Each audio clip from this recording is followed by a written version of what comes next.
I don't think I anticipated how difficult it is to kind of get back into routine, especially when you've quit your job. So, if you were someone who's, or if you are someone who's working at a toxic workplace or a place where you don't see yourself working like really long, and you plan on quitting without having something lined up, there is a downside to it. I mean, there are positives to it as well, but there are also downsides to it where you suddenly find yourself having a lot of time and you don't know what to do with it. And at first, it can feel great, liberating that you don't really have a lot to do. And I think in the first week or so when I left my job, I felt the happiest because I get to do whatever I want. Most importantly, I got to sleep a lot. But if you don't find something to fill up the space with and then establish a routine personally that would suit you, it kind of starts to get to you. So yeah, it's really important to kind of figure a way out to build a routine, especially if you are in the transitionary phase of your career where you are.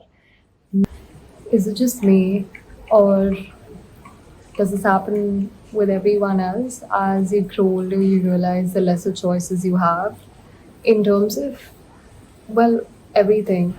It is somewhat better. It simplifies your life. I can't explain this feeling. I remember, for example, let me give an example of clothes, for example.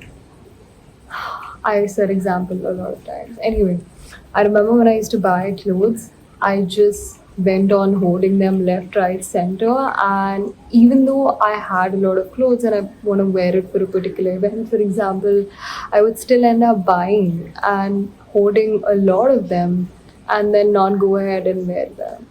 Whereas now, I am on that path where I want to clear out my closet and get rid of things that I don't use. Like, I find myself reaching out more for the basics rather than all the standalone pieces in my wardrobe. And this is not just with regards to clothes, but it's just for a lot of things in life. I think when you're younger, you feel as you progress in the initial stages, you feel, oh, me doing this would lead me to have multiple number of choices. Me doing that will lead me to have multiple number of choices in certain aspects of life, or maybe all aspects of life, whether it's people, places, things, etc. And then when you do come to that junction, you feel like too many choices are also something that kind of um, makes you question your own actual needs, because now that you're so spoiled for choices, you don't know maybe what you actually wanted in the first place. And even if you knew what you exactly wanted in the first place, it distracts you from that path. So that's an interesting food for thought. Or maybe it just has to do with age. Maybe as you grow older, uh, you don't want to make so many choices.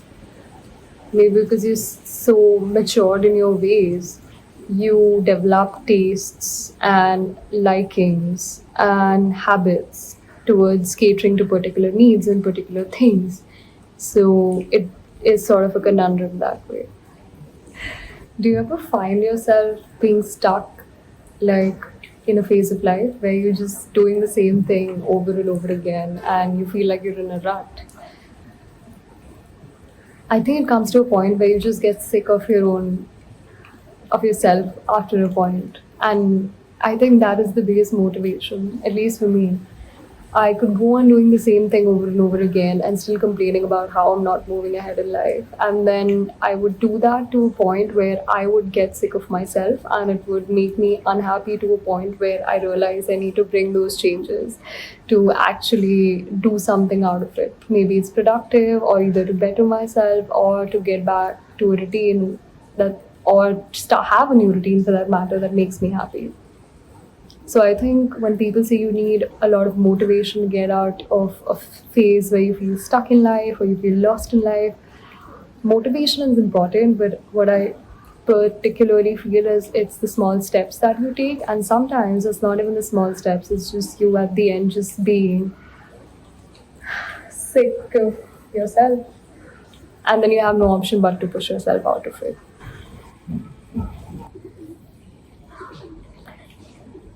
So it's one of those days where you don't feel like doing anything, and yeah, I'm just trying to fill up time and space. So I think I'm gonna read a little bit, and then, oh yeah, by the way, I decided to read this, Sydney Sheldon. I love Sydney Sheldon, by the way. So yeah, I think I'm gonna read this for a while and then think about what I'm gonna do next.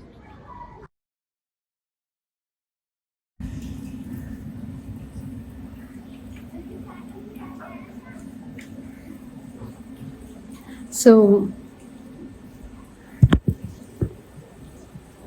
I'm gonna paint my nails because I don't know, I'm not exactly someone who loves painting her nails, but it's weirdly one of those things which kind of quickly changes my mood or brightens up my mood. And uh, I'm attracted to this color out of all the colors I just saw in the box. So I'm gonna go and paint my nails.